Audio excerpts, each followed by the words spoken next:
Hello, I'm Father Scott Vanderveer, coming to you today from our altar of remembrance here at St. Mary's, which mirrors a very similar altar of remembrance at St. Patrick's in Ravenna. In the Catholic tradition, November is the month that we remember our deceased relatives and friends, all those who live beyond the veil, as they say, who now are in glory in the presence of God. And I have to say that one of the great delights that I have had in becoming a priest almost 8 years ago now has been the incredible privilege I have of getting to really learn deeply about people's lives, especially at the time of their passing. I get to sit with family members and look back over the incredible, noble way of living that people had.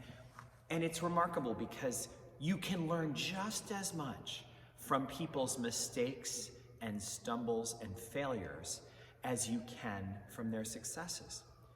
From the point of view of glory, there is nothing that's wasted. It's not tragic to talk about someone's hardships at the time of their death. If someone went through a really rough time in their 30s or 40s, and now they're in their 90s and they're passing over to glory, no one is sorrowful about what they went through in the past. Those sorrows turn into triumphs because you realize that they had the power to undo that person and they didn't. They had the fierceness of a challenge that would cause someone to crumble, but they persevered instead.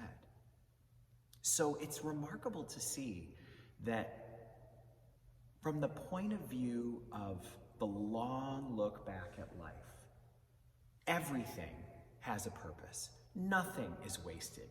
Even the most tragic, frustrating, awful things can be used for our own good and our own noble character building.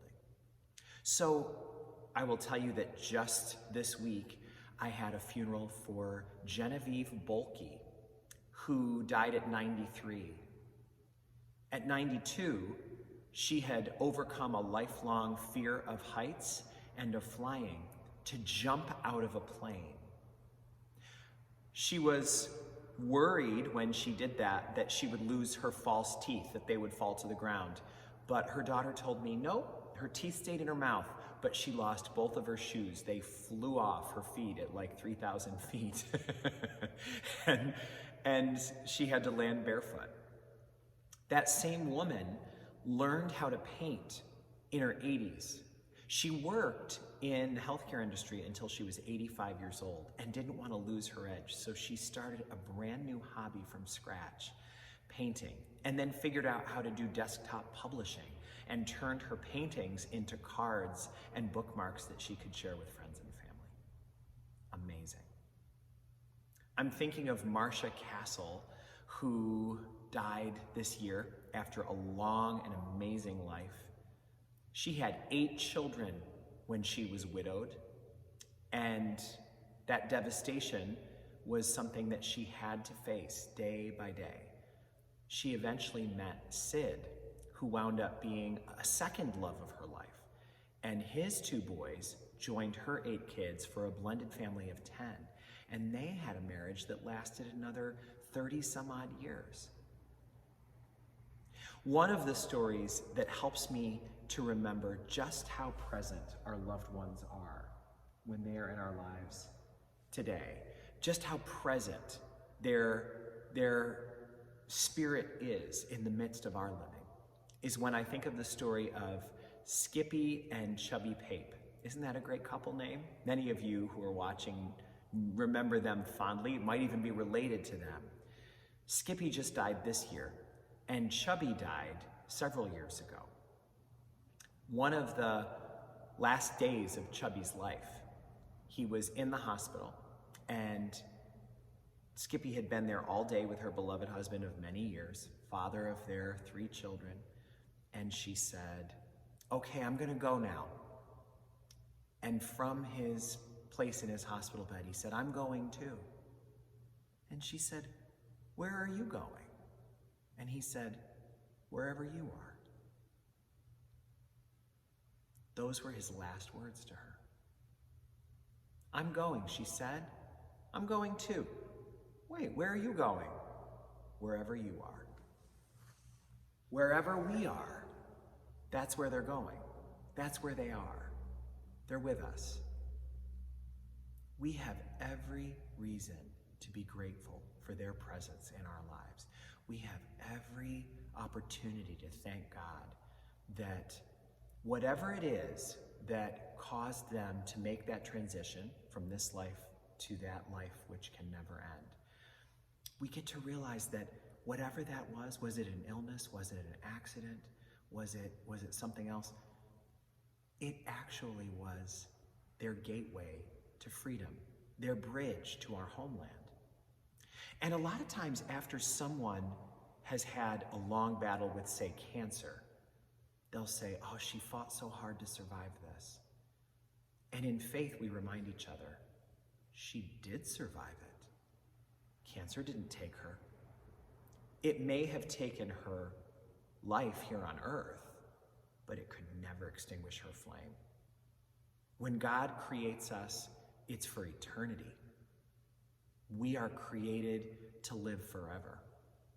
So when this earthly shell that we have, as beautiful and as majestic and as reminiscent of who we are, when this turns to dust, we are raised up with our glorified bodies.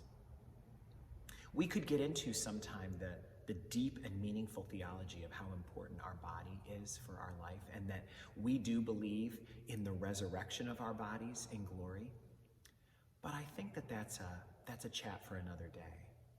I think today, especially in this week of Thanksgiving, what we can do is celebrate the great gift of our beloveds, those who have enriched our lives so much, like my favorite person who ever lived, my Baci, who was born in 1908 to Polish immigrant parents, one of 12 children, and then lived an incredible life with so many twists and turns and so much resilience, dying in November 2004 at age 96. We have to give thanks for these people. We have to take a page out of their book and live their best lessons in our lives today. When I'm meeting with a family to talk about the life of their deceased loved one, I have learned that the question I must always ask is, what lesson do you think your loved one's life holds for all of us? If we were to hold their life out at arm's length and study it, turn it in all of its different directions, to look at the contours, to see what it contains, if we were to really take a good hard look at your loved one's life, what lesson does it contain for us? And many people will admit that it is a hard question, but that's where some of the most beautiful things come out. Mom taught us to be resilient no matter what, to expect that life will have suffering, but not to allow that to discourage you. Dad taught us that we have to go through life like a metal detector on a beach, looking for things to be grateful for. And when we find something, alerting ourselves, there it is, another thing to be grateful for. Those lessons that our loved ones teach us, many times through their hardships and trials, as much or more as through their joys and successes, those are the things that make our lives worth living, enrich us. Because after all, we are living embodiments of all of the sacrifices of the generations that have come before. Our ancestors made hard decisions for the unborn generations that were yet to come. And so we glorify them by taking the lessons that were so hard learned for them and employing them in our own lives. And it would be a good exercise for all of us to ask on this Thanksgiving week. We could look at the pictures of our deceased loved ones and imagine them with God in glory and ask them, does my life please you? Am I living in alliance with the values that you held so dear? Am Am I rising to the challenges that I am facing in the way that you taught me, through the way you rose to the challenges that you faced?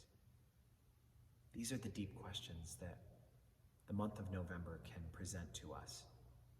And as you gather either with some family for Thanksgiving, or this year in light of coronavirus, if you wind up having to have those connections be spiritual and heartfelt rather than embodied, let us take great stock of the blessings that we have to count.